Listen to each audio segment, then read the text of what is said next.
Leftovers is the most emotionally devastating show ever made, and HBO canceled it after 3 seasons because audiences couldn't handle the brutal honesty about grief, faith, and human nature. Justin Theroux gives the performance of his career as Kevin Garvey, a police chief whose world collapses after the departure. Theroux highlights this specific type of masculine vulnerability, a man trying to hold everyone else together while falling apart internally. His breakdown scenes are absolutely gut-wrenching. Carrie Coon as Nora Durst is phenomenal. She lost her entire family in the departure. Husband and 2 kids just vanished while she was in another room. Coon plays grief like a live wire, switching between rage and numbness in ways that feel completely authentic. Lindelof learned from Lost's mistakes here. He understood that mysteries don't need explanations to be meaningful. The departure is never explained, and that's the point. The show focuses on how people create meaning when the universe offers none. We get episodes told from single character perspectives, bottle episodes, and even a caveman opening that somehow connects to the main story.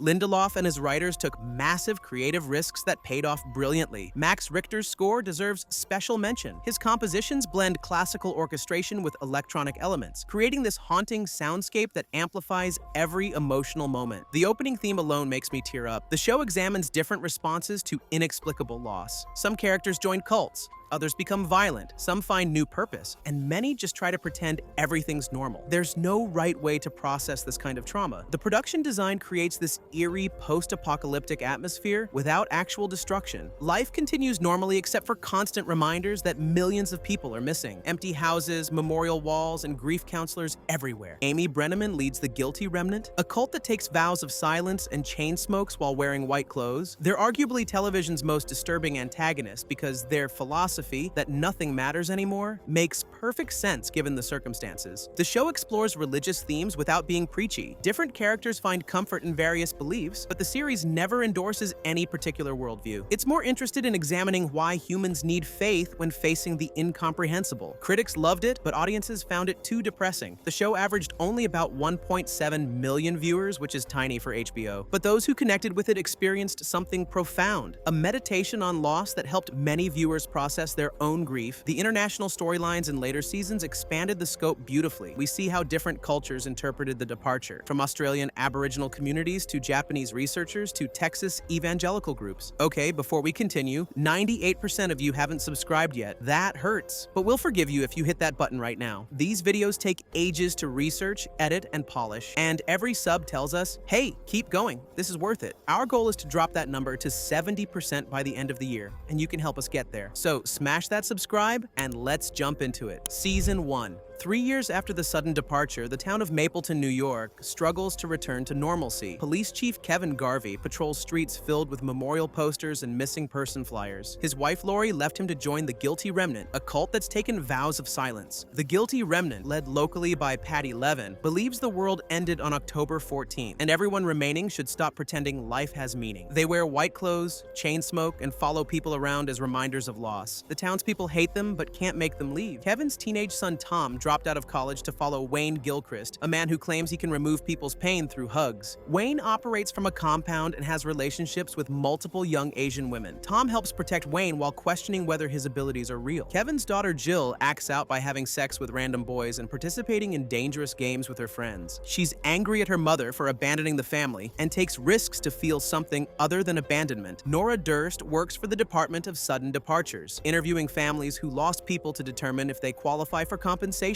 She lost her husband and 2 children while loading the dishwasher. They vanished from the next room. She carries a gun and has considered suicide multiple times. Reverend Matt Jameson publishes a newsletter exposing departed people's sins, trying to prove they weren't chosen for anything special. His congregation dwindled after the departure, and he's losing his church to foreclosure. His wife Mary was in a car accident during the chaos and remains in a vegetative state. Kevin begins experiencing blackouts and memory loss. He wakes up in strange places with no recollection of how he got there. During one episode, he finds a pack of cigarettes in his pocket despite not smoking. These incidents terrify him. The Guilty Remnant plans their most provocative action yet. They break into homes and steal family photos of departed loved ones, then create life-size dolls representing the missing people. They place these dolls in the departed's homes exactly where they were last seen. On the 3rd anniversary of the departure, the town holds a Heroes' Day parade, honoring those who died trying to help others during the chaos. The Guilty Remnant stages their doll demonstration, putting the replicas in windows and yards throughout Mapleton. The community explodes with rage. Residents attack guilty remnant members, burning down their compound and beating several cultists. Patty Levine gets cornered by an angry mob, but Kevin saves her, taking her to a cabin outside town. At the cabin, Patty explains the guilty remnant's philosophy to Kevin. She believes the departure proved life is meaningless, so they help people stop pretending otherwise. She tells Kevin about his blackouts, claiming she's been watching him during his episodes. Patty slits her own throat with a piece of glass while Kevin tries to stop her. She dies in his arms, leaving him traumatized and confused about what really happened during his memory lapses. Tom discovers Wayne has been shot by government agents. Before dying, Wayne passes his power to Tom, telling him to find someone who needs healing. Tom approaches a crying woman at the hospital and hugs her, but he's not sure if anything actually happened. Jill and her friends break into the guilty remnant compound after the riot. They discover her mother Lori among the members and have an emotional confrontation. Lori still won't speak, but tears stream down her face as she sees her daughter. Kevin returns home to find his family fractured beyond repair. Jill has moved in with Tom, who's returned from Wayne's compound. Lori remains with what's left of the guilty remnant. Kevin stands alone in his empty house, still haunted by blackouts and Patty's death. The season ends with Kevin's mental state deteriorating. He's seeing Patty's ghost and struggling to distinguish reality from hallucination. The departure may have happened 3 years ago, but its effects continue destroying lives in ways no one anticipated. Season 2. The Garvey family moves to Miracle, Texas, a town where no one departed. The local population sees this as proof they're special or blessed. Kevin hopes a fresh start will help his family heal, but their problems follow them. Miracle has strict population controls and charges newcomers hefty fees to live there. The town is surrounded by a national park, and residents believe crossing the boundary might cause them to depart. Tourism thrives as people come seeking answers or protection. John Murphy is a local firefighter who debunks anyone claiming supernatural abilities. He and his partner believe charlatans prey on vulnerable people seeking explanations for the departure. John burns down the homes of supposed psychics and miracle workers to protect his community. John's wife Erica is a doctor who secretly releases birds she's caught, hoping they'll return to prove not everything disappears forever. Their daughter Evie is a popular teenager who seems well-adjusted despite living in this pressure cooker environment. Kevin's blackouts continue and worsen. He frequently wakes up in the middle of the night with no memory of what he's done. During these episodes, he seems to interact with Patty's ghost, who appears to be guiding his actions towards some unknown purpose. Nora moves to Miracle and begins a relationship with Kevin, though both are hesitant to get too attached. She's investigating supposed miracle cures and departure-related phenomena for the government while dealing with her own trauma. Matt Jameson brings his wife Mary to Miracle, convinced the town's supposed power will wake her from her coma. He believes God spared Miracle for a reason and that faith can accomplish what medicine cannot. The guilty remnant arrives in Miracle, led by Meg Abbott, a woman who joined after losing her mother. Meg is more aggressive than previous leaders, believing the group needs to force people to confront reality rather than just silently witnessing. Tom returns from Wayne's compound carrying a baby he's supposed to deliver to someone. He doesn't know who the father is or why Wayne insisted this child was important. He struggles with his purpose now that Wayne is dead. Reverend Matt claims Mary briefly woke up during their first night in Miracle, but no one believes him since there were no witnesses. He becomes obsessed with proving his wife's consciousness returned, documenting every slight movement or sound she makes. Kevin's blackouts lead him to dangerous situations. He wakes up with his hands tied to a concrete block at the bottom of a lake, nearly drowning before escaping. Patty's ghost seems to be orchestrating these incidents for reasons Kevin doesn't understand. John Murphy's skepticism gets tested when his daughter Evie and 2 friends disappear from Miracle. No one saw them leave town, and there's no evidence they departed since it happened 3 years after October 14th. The disappearance shakes John's faith in rational explanations. Meg and the guilty remnant escalate their tactics, bringing hundreds of members to Miracle during the town's annual festival. They plan a major demonstration to shatter the residents' illusion that their town is special